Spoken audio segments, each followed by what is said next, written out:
I'm Callie and welcome to Kapowski Reads, and I am doing 75 booked. This was inspired by a couple of creators, so I will link them in the description because credit where credit is due. Basically, this is a 75-day reading challenge, kind of inspired by 75 Hard, which, lest we forget, I've done twice. I'm never gonna shut up about the fact I've done it twice. It was hard. But this time I'm here doing it again, but with books. Because I have fallen into some really bad habits lately. I have started being that person that just sits and scrolls on their phone in bed. I have never been that person before. I don't want to be that person. I'm not even looking at anything good. So for the next 75 days, I have a couple of ground rules. I have 2 daily 45-minute reading sessions, one of which has to be out of bed. I can mix this up time-wise. I just want 90 minutes of reading per day because that sounds delightful to me. I also want at least one of the books that I am reading on each day to be from my TBR veteran stash. So nothing that I've bought this year. The other book can be whatever. But I really want to focus on books that I A, own, and B, have owned for a while. I'm also going to do a daily 45-minute movement. Like, I'm going to say exercise, but it could be just a walk. It could be a mobility session. It could be strength training. Could be anything, whatever. Because that's something I really enjoyed when I was doing 75 Hard. I liked the sort of routine. I love a routine. I will also be refraining from buying any new books during these 75 days.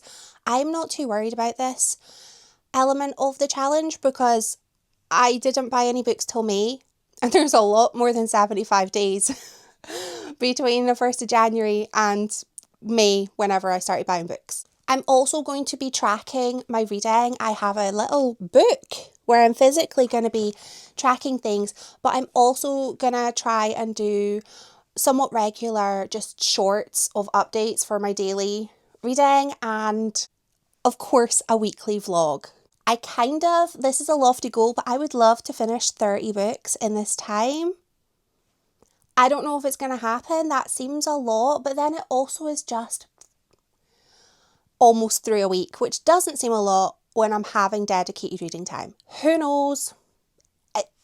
It's just a little goal. If I don't reach it, that's fine. The books I'm going to be starting with, though, are Wide Sargasso Sea by Rhys. This is a classic, a modern classic that has been on my shelves for a couple of years now.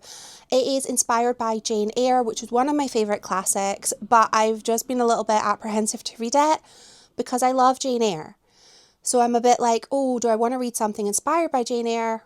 I don't know. This is about Antoinette, who we would know from Jane Eyre as Bertha.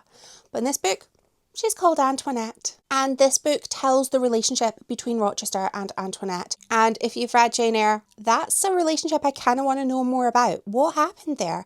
I'm looking forward to knowing more about Bertha/Antoinette because I feel like this is a character who really deserves to be humanized a little bit more. I am also going to be reading, arguably this is the quickest I've made progress in a series, Prime Deceptions by Valerie Valdes. I've literally just finished reading The Chilling Effect and I'm already jumping into book 2. For anyone keeping track, no, book 3 is still not arrived. I don't know. It says it's shipped, but it said it shipped 2 weeks ago and it's not here. Anyway, I'll wait a bit. I'll wait. This follows the gang as they have another mission. This time they are off on search of the engineer's missing brother. She thought of him as being kidnapped, but it seems like maybe that isn't the case. Is history repeating itself from book 1? We don't know. We're going to find out. I am so excited to return to this series because it is just the most delightful space opera. It is like a romp. The characters are so lovable. There's like so much chaotic energy. I had the best time with book 1. I think I'm going to have an amazing time with book 2. It is a light, fun series with beautiful character relationships and a really rich world set in space, and there's so much happening and we are flitting from planet to planet and there's always something interesting and chaotic happening. I have already done my little bit of movement. I went for a walk. Smart or foolish? Because it's 20 degrees today and there will be people who think 20 degrees is nothing. But in Scotland, it's a different kind of heat. The air feels thick. It feels like I am walking with gravity boots. And it's definitely quite hard to walk because it's just like walking through heavy air. I saw some ducks and I saw a bajillion midges. If you have never been to Scotland in spring, summer and you've missed the midges, you are lucky, because there are these wee beasties and they will bite you and they will have no remorse. They will just chomp, chomp, chomp. And I saw so many of them at the river and I was like, nope, turning around, because they'll see me, my bright, white, glowing arms, and be like, a feast. So I changed direction, and then I saw some swans, made friends with an old lady who was also looking at the swans, gazing in wonder. We were having a great time. The swans have some eggs, so that means there's going to be cygnets at some point soon, and I'm so excited. I love when the swans have their little babies. It was nice to go out and get some fresh air and to get some movement going on, but I hope we don't have another heat wave like last year. I was miserable. I'm not one for heat, as you could probably guess. I will come back with an update in a wee bit.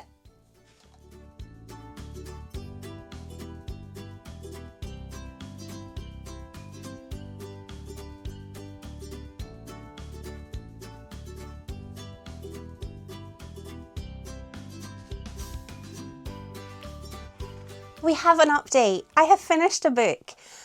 I don't have the best update for it though, because I didn't really like it. And ultimately, I'm giving this book 2 stars. The 2 stars are for the fact that it was beautifully written. I really enjoyed the writing style, so I'm not against reading something else by this author. I really liked the imagery in the book. It really conveyed just the stifling heat of Jamaica in the 1830s. There was a lot going on at that time period, so there were a lot of feelings happening and a lot of different reactions. And Antoinette and her family were not liked at all for, I'm going to say, probably quite obvious reasons given the time period and given the fact that Antoinette and her mother were 2 of the very few white people in the area. And I would have probably liked a little bit more on early Antoinette. I don't feel I got to know her much as a character. She was quite a fearful child. There was a lot going on, so she had kind of a lot to be fearful of. She was a very lonely child, and it was very heartbreaking reading about her trying to make friends and towards the sort of violence that was being faced at the time. The book then ends part 1 quite suddenly with Antoinette and her mother sort of running off in fear when there is extreme violence happening. Part 2 is where the book takes a turn, because then we get introduced to Mr. Rochester, Mr. Rochester. I'm not a big fan of Mr. Rochester in Jane Eyre. I love Jane Eyre, but I don't love Mr. Rochester. And he does not come across well in this book at all. He is judgmental, he is arrogant, he is rude, he is quite racist, and I kind of thought there might be a bit of humanization of the characters. That was my expectation. Rochester receives this letter from this person he's never met who is telling him, hey, pal, your wife's insane. And he decides that he's going to just trust this man who he's never met, despite the fact that everyone around him is like, no, you can't trust that guy. And then he basically torments his wife. Like, hey, hon, you're insane. And she's not. She's just a very, very sad, lonely young woman. She doesn't have anybody. And anyone she does have that's close to her in her life, Rochester gets rid of. It's like he wants to make her lonely. It's like he wants to drive her to insanity. I blame Rochester for everything. Part 3 is where we actually get adult Antoinette's perspective. But it takes place in the house, the grand home that we all know and love from Jane Eyre. So it just felt a little too little, too late. I don't feel like I got to know Antoinette. And that was the whole point of the book, is I needed to get to know Antoinette. It didn't happen. So, yay, I finished a book, but boo, it's not what I was expecting or what I wanted. I'm glad I read it. The writing was wonderful. I would love to read more books by Rhys, but I don't think this did justice to Jane Eyre. I do have a recommendation though, if you want a good book that is inspired by Jane Eyre. A book I have loved anyway. And that is Within These Wicked Walls by Lauren Blackwood. This is inspired by Jane Eyre, and it's set in a different kind of world where there are ghosts and spirits, and Andromeda is our Jane Eyre character, and she is an exorcist, and it is her job to sort of rid the evil eye from these buildings. And I actually really like this book, so if you want a good Jane Eyre inspired book, I recommend this. Otherwise, I recommend Jane Eyre. I also realised I forgot to show you my absolutely perfect bookmark for Prime Deceptions. It's a cat. How cute is that? My neighbour is the one who owns the cat that lives in my house a lot of the time. I was looking after him while she was on holiday, which I would do for free anyway, and she gave me some magnetic bookmarks with cats, and I was like, you don't need to get me presents. I love this cat for free. But I thought that would be just so perfect for my book that has a little kitty cat in space on the cover. I'll come back with updates in a bit.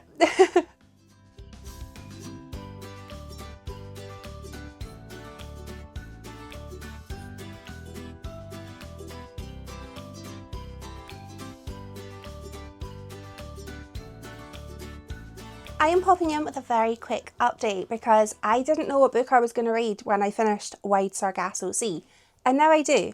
I'm going to make a start on, this is the back of the book, I'm going to make a start on Welcome to the Hyunam-Dong Bookshop by Hwang Bo-Reum.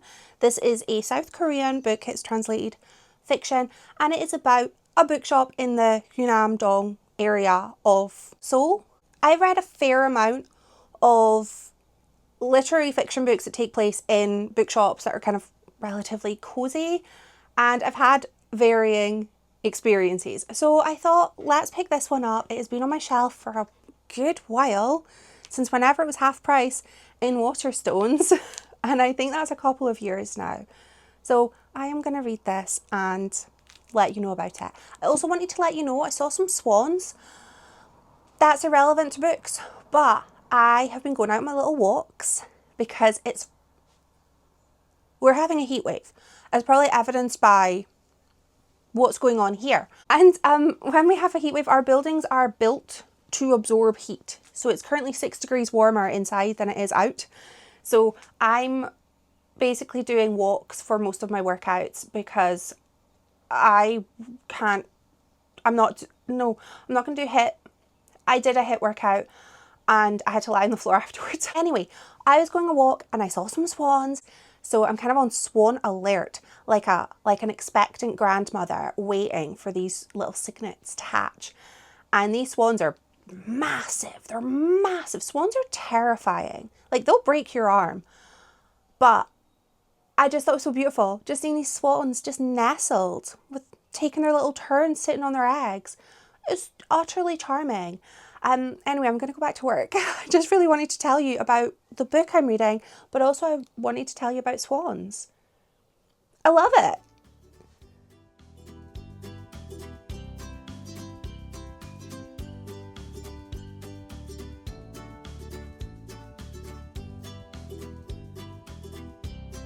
We are still having our heat wave. For anybody who is wondering about the current weather conditions in Aberdeen, to go in the spirit of my book, El Fuego, I have finished reading Prime Deceptions by Valerie Valdes, and I gave this 5 of my shiniest stars. I absolutely loved this book. Book 3 has not yet arrived. Where is it? It's been shipped, but I paid for it 15 days ago.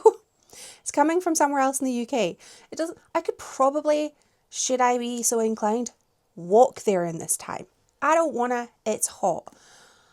I love this book. It's less jumpy in location to book one, because we start off with a mission to basically find the engineer's brother. He has been kidnapped and everything's looking a little similar to book one, where Eva's sister had been kidnapped and they had to go off and rescue her. And we start the book trying to find out, where's Josh? Where was he last seen? How can we find him? And then we end up going back to a planet called Garilia, which is where Eva has a sort of hidden past. All throughout the series so far, Eva has been hinting at something that happened in Garilia. We don't know what, but we know she did something that she really, really regrets and is kind of tearing herself up about. We get to find out what it was. And it's so heartbreaking, and it's letting the reader know more about the politics surrounding the planet and the wars that have been happening. And we kind of see that Eva is sort of responsible, while not intentionally, for the dictatorship that's happening on Garilia, where they have these psychic, let's just call them pets, where everything is very controlled by the authorities, by the system. And it's a little bit kind of George Orwell-esque. And Eva and her gang are trying to find out what happened to Josh. Where is he? All the while, there are many, many capers with the crew, and there are a lot of different stories happening at once, which is something I really enjoy. But I also enjoyed the way that all of the characters got development. It's not, Eva is the main character, and we definitely got so much character development for Eva. The woman's got layers. She's still a loose cannon. She's still utterly reckless, but we get to see her soften. She's found love. She's having some very difficult conversations with her mother, with her sister. Her father doesn't feature in this book, which is fine because Pete was annoying in book one. So all the characters, I feel I have truly gotten to know them, and I love all of the crew. I really want to know more about them, and I really want good things to happen for them. Book 3 is the last book in the series. I'm hoping we get some wonderful endings for them. I was crying in the last few chapters of this book. There was true peril, and I know it's a part of a trilogy, so I was like, surely everyone's okay, but I didn't know if everyone was going to be okay. I didn't know if book 3 was maybe, I don't know. I didn't know enough to be able to read this without crying. The cats played a bit more of a role in this book than in book 1. And when I read book 1, I was like, I don't need the cats to be main part of the story. It turns out I was wrong, because Mila, who is the kind of main cat, if you like, she is very present in this book, basically curling around Eva's shoulders like some sort of stole, and she just sort of purrs to provide a calming nature to what is happening, because there's a lot of tension happening. There are a lot of big feelings. All of them are completely valid, and Mila is just kind of diffusing a lot of the tension. And this is a very sassy calico cat. I love her, and I'm very happy that the psychic cats are actually being part of the story, and it's not forced, it feels very organic. I wonder if we're going to find out a little bit more about the cats in book 3. There were a few people that were like, what's happening with these cats? So I don't know if we're maybe getting a little kind of breadcrumbs sprinkled to make us question. I don't know. There were a few instances throughout the book that were a little Deus Ex Machina, but I'm actually okay with that because it's very in nature with this book. This is a very fun book. It's a very light, very fast-paced, very joyful book. There are some moments that are sad. There are some moments that are quite tender. There are some sort of upsetting moments. But it is in keeping with the general vibe of this series to have somebody just pop up at this moment of peril where you think, what's going to happen? And like suddenly someone shows up and they're like, hi, got a spaceship. It's just so fun. But it is still, I'm sitting going, there's not enough book left. There's not enough book left for this to be resolved. And everything gets resolved. and I was just so happy. I am loving this writing.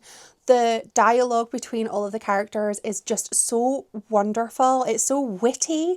Again, there's a lot of Spanish language involved, but I have Google, so I am more than capable of translating some of the words and just being like, this is such colourful language, Eva. I am loving it.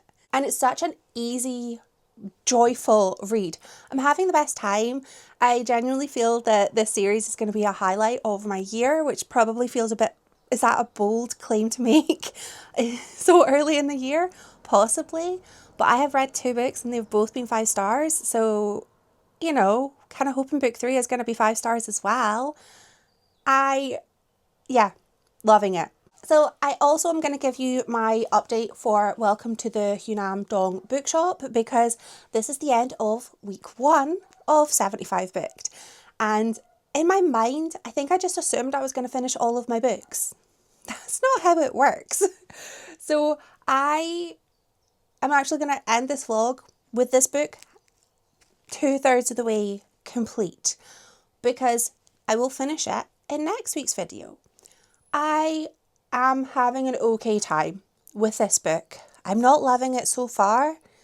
I feel it's been very dry, and I know that when I was logging it, it said it was I was going to say soft paced, slow paced. So I was expecting that, but there's been a lot of admin, and personally, I don't care about what questions we're going to ask an author later when we don't really get to enjoy the author chat. I don't know. It's not working for me so far. I'm not loving the writing, and I've not really gotten to know any of the characters. I'm really liking Moonjin. He is the barista. I'm liking him. He is the only character that I can really get a grasp of as a person. Everybody else just feels quite flat, but there's 100 odd pages left of this book, so there is time. But there have been a few moments where I have just thought, I could DNF this book. I haven't, but I thought about it. So I will include my final thoughts and feelings on this book in week 2 of 75 Booked. I hope this video's been okay. I had to go into the office a lot more this week than expected, so I've been a little flustered I was having a very quiet week. That was my plan. And I was going to do a lot of reading. But it turns out that I had to do a lot of flitting to and fro unexpectedly. Let me know if you've read any of these books, and if you're also having a heatwave, I feel for you. Thank you so much for watching. Bye!